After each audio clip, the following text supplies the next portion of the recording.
Have you ever thought that maybe you were the problem?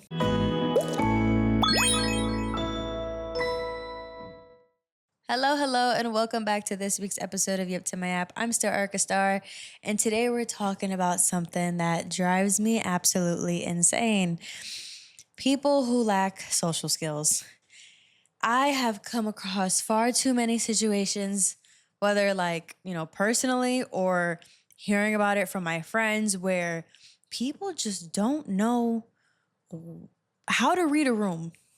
I think that's the main thing. I think one of the main skills that you need as an adult to get literally anywhere is understanding how to read a room, how to speak to people, knowing how people are going to receive things. And yes, we're not mind readers. We're not going to know what everyone's going to think when and all that stuff. But for the people you claim that you're close to, or for the people you care about, or for people who you've been around for long enough that you should, kind of understand where their brains are going, where their heart's going, where everything's going.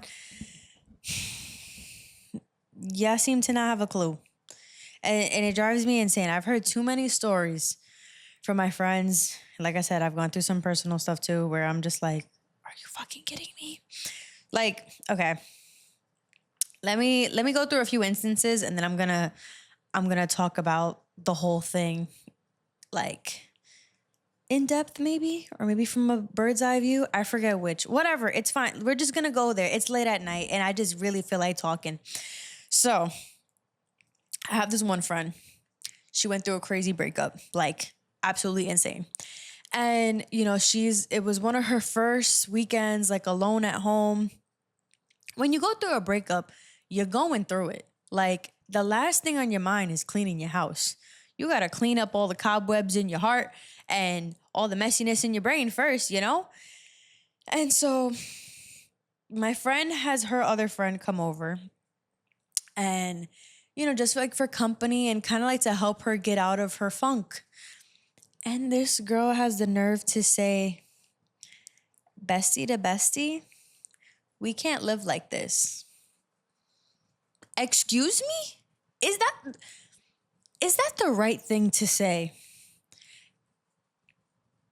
Does that make sense? Even with the vague description I just gave you, does that make sense? Does that feel appropriate? Like, I don't know. I've gone to several friends' homes. Some of them just be living messy without a breakup. And it's still none of my business to be telling them how to live or how to clean up their space. Like, there are some things that just don't need your opinion. Me personally, I'm a neat freak. I'm very clean, yada, yada, yada. But if my friend is going through it, what I will do is just apply my neat freakness and all that stuff to their home and be like, you know what? I'm going to help you clean. That's what you do when your friend is going through something. You don't tell them how terrible their home looks because of the terrible thing that they just went through. But that's just me. Yeah. And then I had another friend who had a situation where, oh my God. My friend, she's been going through a weight loss journey. She looks amazing now, yada, yada, yada. She looked amazing back then too, but she looks better now. Like, I'd be lying if I said she doesn't. And her other friend told her you look great now, yada, yada, yada. And then was like, I don't even see any rolls anymore. Now, why we had to bring up the rolls? Why couldn't we have just said, you look great? Why couldn't we have just said, you look amazing? Or even just some typical hyping up and being like, hard eyes, hard eyes, hard eyes, clap, clap, clap, whatever, all those little hand motions. Y'all be speaking a whole other kind of sign language with all these fucking emojis. I can't keep up. But well, why aren't we doing that? What happened to basic compliments? Because listen, the girlies are coming off a little backhanded. And y'all love to say that it's just how you talk, yada, yada, yada. Girls are mean. Girls are just mean. It's annoying because I don't know. I don't know if this is poor communication skills or them expressing how they really feel, and that's it. Like minus the masking it as a compliment. Maybe they just really meant that as an insult. I don't know. Point is, I don't like it. I don't think good friends talk like that. But for the sake of this episode, we're just gonna label it as poor social skills. Because I don't think it's communication skills. I think it's social skills. Because I feel like communication skills is how you speak. Social skills is when you say it, how you say it. Correct me if I'm wrong, but that feels pretty right. Okay. And then another situation that I've been hearing from people. I'm not even going to say the connection to me because that's neither here nor there. But people who get stood up regularly, like if you're going on first date after first date after first date, and you're realizing like, yo, I'm getting stood up every time. This just a suggestion. Have you ever thought that maybe you were the problem? Like, have you ever thought that maybe the way that you go about the conversations before that moment led to you getting stood up? Dudes are mean. You know, dudes can be like, you know what? Actually, I just wanted to kill, and now it looks like I can't do that. I'm gonna flake. Not that it's fine, but totally like it happens. It happens to the prettiest girls. It's fine. But when it keeps happening every time, I just wonder if you've ever thought, maybe it's me. Maybe it's me. You know, I'm going somewhere with this. But I'm just saying these are the instances that have come up in my life. I'm going to bring up the more personal ones later in the episode. Like, I don't want you to think I'm just here dragging people. But I'm just saying that because I could talk more about my personal ones. But, like, I don't know. Like, I feel like all these things are very clear. I feel like all these things are very obvious. And I don't know what is so different from the way that I was either brought up, raised, or the people I keep around me from the people I'm speaking about that makes me able to realize these very simple things and for them not to be able to. And it's not to say I'm better, because to me, this is common sense. I don't think I'm better than anyone. I think that these are very basic things that they somehow lack. And it blows my mind. Absolutely blows my mind, because I cannot stand when I hear other people getting like, what was it? Like getting, wait, catching strays for no, like they were just going about their day, catching strays. It don't make any sense. It don't make sense. I was going to say drive by and I'm like, but I used, you know what? Enough with the shooting. Next topic. Okay. This whole episode is about social skills and stuff. So like, just bear with me. I'm going to get to a thought. Let me start off like this. There are two types of confrontational people. There are the people you don't bring anywhere, and there are the people who you bring everywhere. So let me start with the one I think is the more obvious. The confrontational friend that you don't bring anywhere. The confrontational friend that you don't bring anywhere is loud and wrong. They are confrontational without reason. They're confrontational for the sake of being confrontational. And there are different ways to be confrontational. I've said this word so many times, it's driving me insane.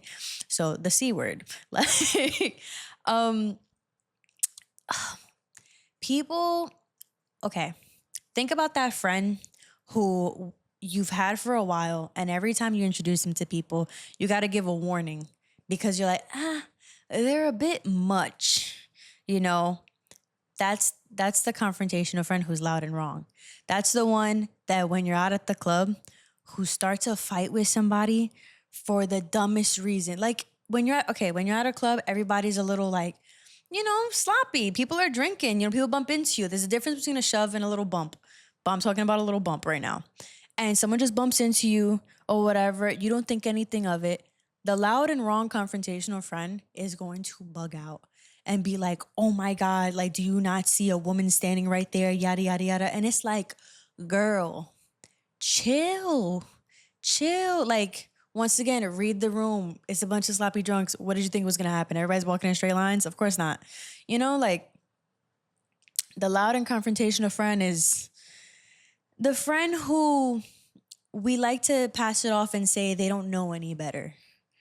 You know, the loud and confrontational friend can sometimes have a good heart because some of them do.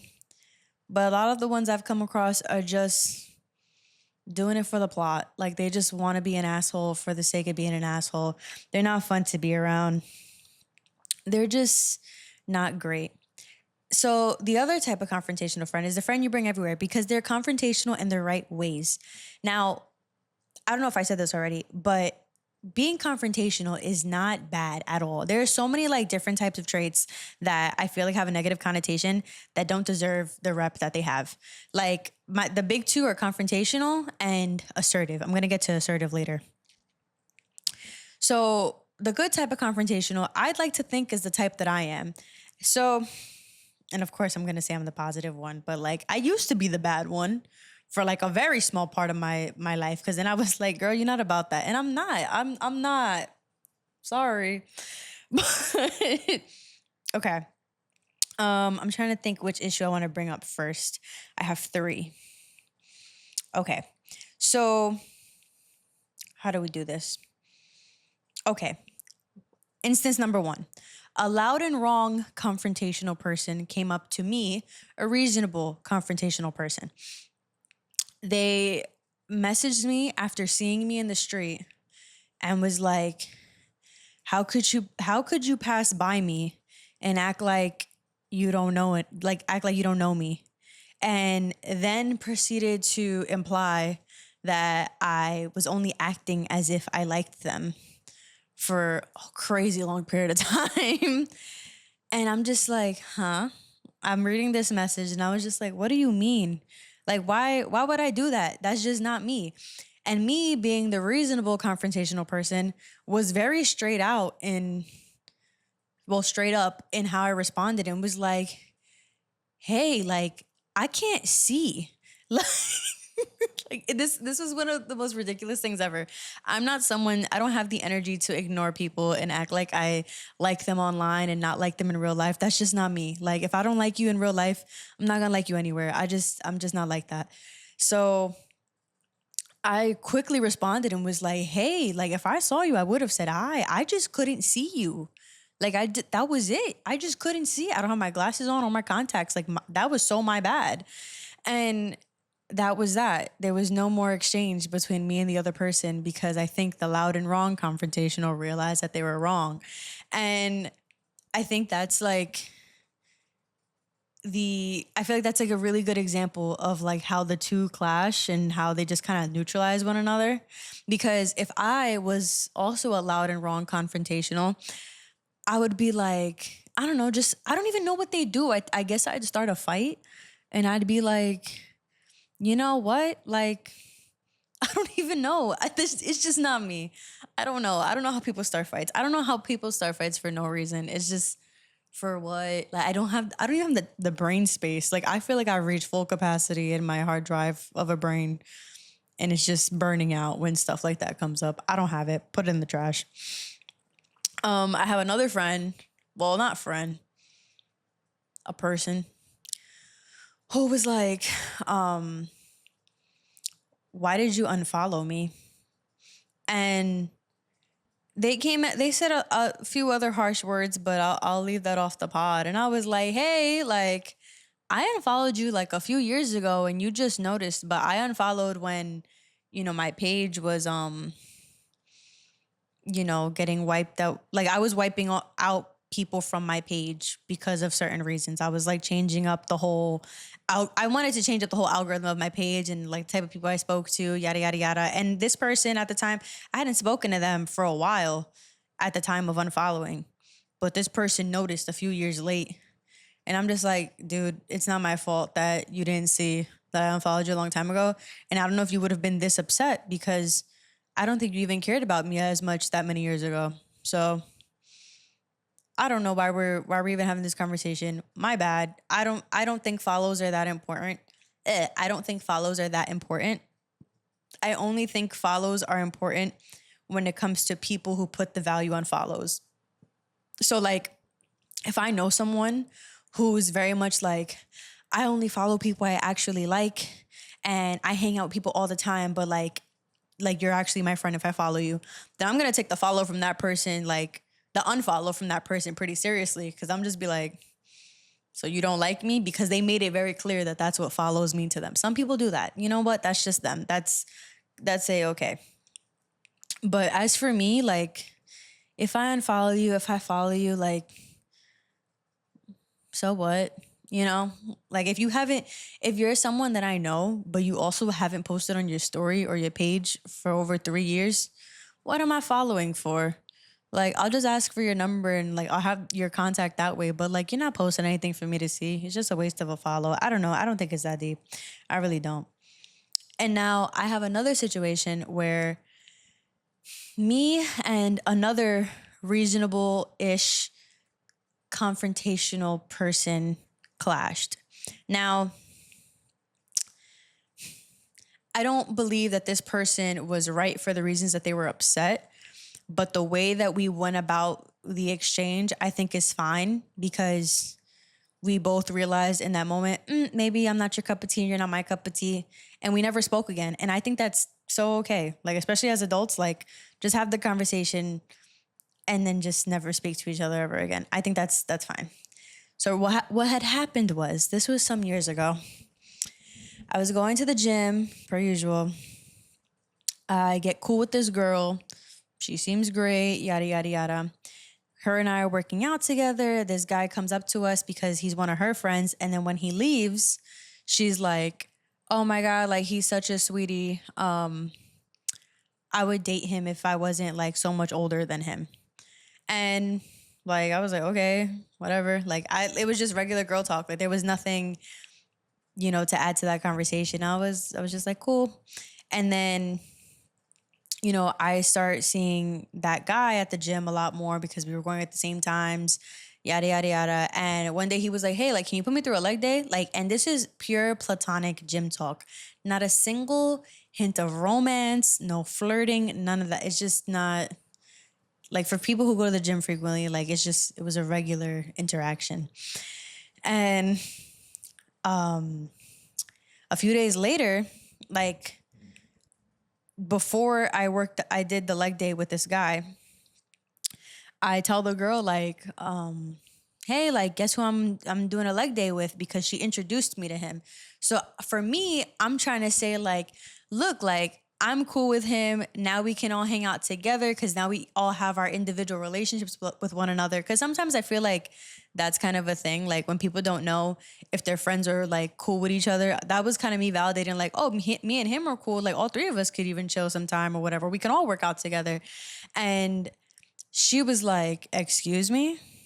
And this is in person. So this was like immediate, back and forth. And I was like, yeah, I was like, this guy said, I repeated his name. And she was like, that's so against girl code. Like, if I were you, I wouldn't have done that. And I was like, what's the issue? Like, we're just doing a leg day. And she was like, do what you want. But essentially saying, like, I'm not fucking with that. And I was like, okay, that's weird. And then he and I work out a few days later on the leg day we were talking about.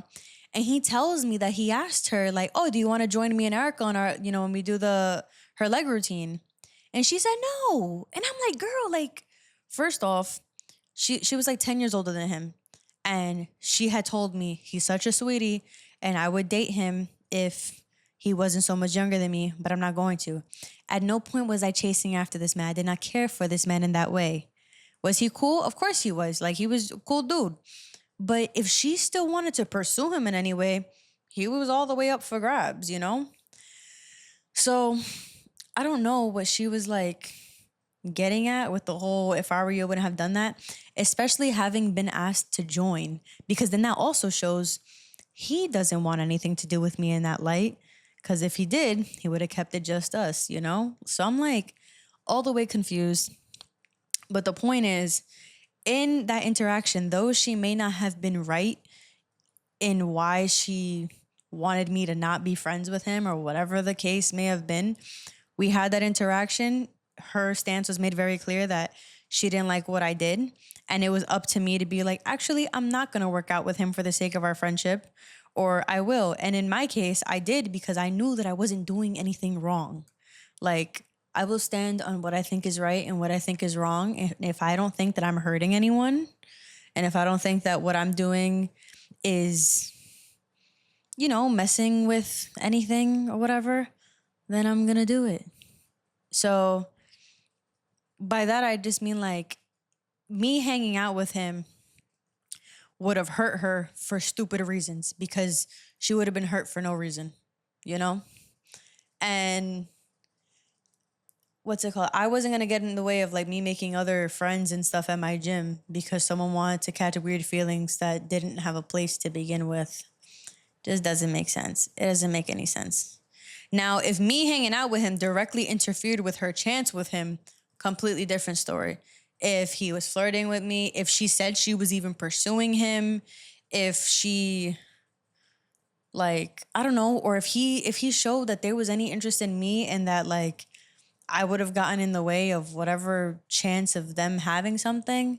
So different. So different. And that little situation irks me all the time. It irks me because I love making friends at my gym. And I thought her and I were really cool. She was a lovely gal. We were talking shit all the time, all hours of the night. I don't know what happened. Neither here nor there. It's fine. I haven't spoken to the girl in like 2 years. She still girls me. Whatever. But all that is to say that it is easy to be confrontational when you have no shame or guilt.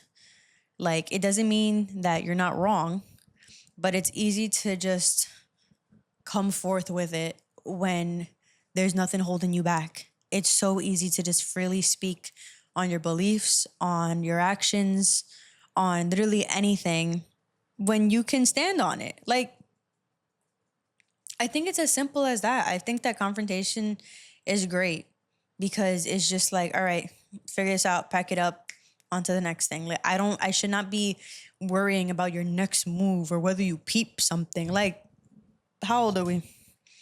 How old are we? And I feel like being confrontational and being assertive kind of go hand in hand because I feel like I don't need to be confrontational with you for you to know that I wouldn't avoid confrontation. Because, okay, let me think for a second before I just start vomiting words at you. Like, I feel like when, like me being assertive, right? I'm an assertive person. I feel like me being assertive shows all of my friends that I am a confrontational person. And like, how do I put this? Okay, being assertive is the difference between, do you think you can take off your shoes once you step in the apartment? And, oh, here, you could take off your shoes right here in this corner. You know, like telling people what to do with the idea in your head that whatever you're asking of isn't a crazy ask is, I don't know, I guess it's assertive, you know? It's the same, okay, it's the same way as like when I used to go to the nail salon with my mom and she didn't like what the lady was doing on her nails, and she'd be like, actually, can you change the color, or can you do this, or can you redo the design, yada, yada, yada. And I used to tell her, like, you're so bossy. And she used to always remind me, she's like, no, I'm assertive. She always made it a point to say that because to be bossy, I think, is the loud and confrontational person.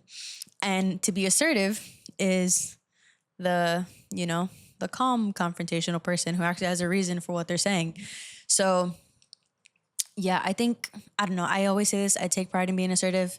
And there are certain things, not gonna lie, I'm not the most assertive with, but I think that comes with reading the room.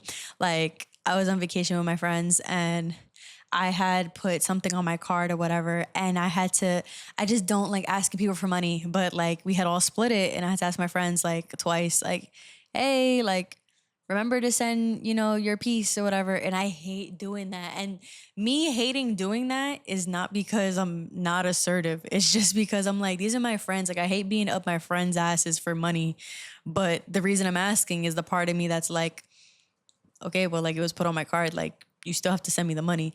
But it's like, I just don't want to be that asshole to my friends, like, frequently.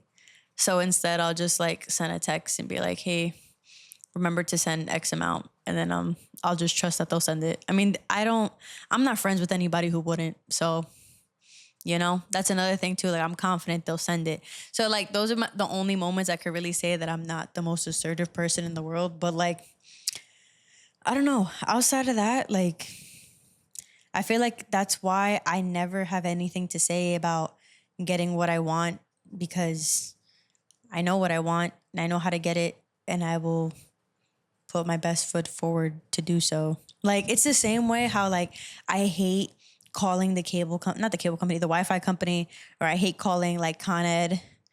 But if there's an issue with my bill, I'm calling. I'm gonna be like, hey, what's up with this? You know? But then there's the part of me that doesn't want to make my doctor's appointments, and it's only because it's only because I've never done it, and I just don't know the words you're supposed to use. Okay, that's what it is. To be assertive is to be confident. That's another thing too. If you're assertive, it's because you're confident that you know what you're asking for and you know how to ask for it. I think that's a huge part of it, because I'm not assertive I'm not assertive in situations I've never been put in before. I think. I think that that's a good way to put it. Like, I've never, scheduled my own dentist appointment. There was a point that like I had never asked the deli guy, like, oh, can I get a Twizzlers or can I get a Snickers or whatever from behind the counter? And, after like watching my mom do it or watching my aunt do it, I'm like, okay, that's how you do it. I could do this. I could do this. I could do this. And I amped myself up and I finally did it. There's little things that I feel like people don't realize that are the stepping stones to our confidence. And I feel like adults know that, because like growing up, my mom used to force me. She used to be like, ask them for, whatever it is you want. Ask them for the Snickers. You want it that bad? Go ask for it. And I was just like, that's why she did that. All that to say, you want to be the calm, confrontational, assertive friend who knows how to read the room. That's what you want to be. I don't know if this was a help or if this was even worth listening to. I don't know. I enjoyed getting this information out, because these are thoughts that I have about the way that I view things and the way I go about situations that I feel like I never know what to make of. And I think it just comes down to that. I think it just comes down to, I'm sorry for burping so much. I don't know if you guys are hearing that. But yeah, I think it just comes down to honing in on those character traits, because I feel like that's what makes a good leader. Being someone who like knows how to ask for things. Because I think that the younger generation, they're losing it. They're losing that so much, so bad. Because I've just recently, okay, little, I guess, confession. No, what the hell am I trying to say? It's getting late. I'm sorry, guys. It's almost midnight. And that's past my bedtime. But I feel like the younger kids are so like wrapped up in the internet that they don't know how to do things in real life. Like, I remember picking up the phone and calling the pizzeria and being like, hey, can I get a lasagna with extra sauce and extra bread, please? And giving them my address and my number and yada, yada, yada. And, now we have Uber Eats, or even for doctor's appointments and stuff. Like, a lot of doctor's offices have apps now. And I feel like part of why the younger generation is so sensitive is just because they either don't do things themselves, or they have the little magic tiny pocket computer to do it for them. And I've realized I keep getting into these conversations where I'm like, Gen Z is shit, but it's true. It's true. I feel that we're called Zillennials. That's the new word, where it's like the right smack in between the Gen Z and millennials. I think that's the one that I'm gonna use. I'm gonna use that one, because I feel like it makes sense. But I think that the younger generation is lacking assertive, confident individuals. Now, do they have loud and wrong confrontational people? Yes. And that's where that's when you get the hoodas of the world. Honestly, I'm sorry. That girl, she's just not making it. She's not making it easy for me to for me to like her. And I think that's why I don't. Because she's loud and wrong, confrontational, assertive in not the best ways, and can't read a room for the life for her. So, sorry. You see, people catching strays, hudders catching strays, but or maybe that's a direct shot. You know, I'm done with the metaphors. I'm absolutely done. It's too late for all this. But yeah, I hope you took something away from this episode. I enjoyed speaking. I enjoyed talking about what I think people lack, as if I know everything, right? You know, I might just be loud and wrong. I say this, and every time I have a strong opinion, I hate that I do this, but every time I have a strong opinion, I'm like, you know what? I could look at this a few years from now and be entirely wrong, but because that's my safety net. That's because if I were to get canceled for saying something, I could be like, yo, people change. Yeah. All right. That's all. Thank you for listening. Thank you for watching. Thank you for coming to my TED Talk. Please like, comment, subscribe. Give me 5 stars if you're on a platform that has stars. And I think that is all. I will see you next week. I love you. Bye.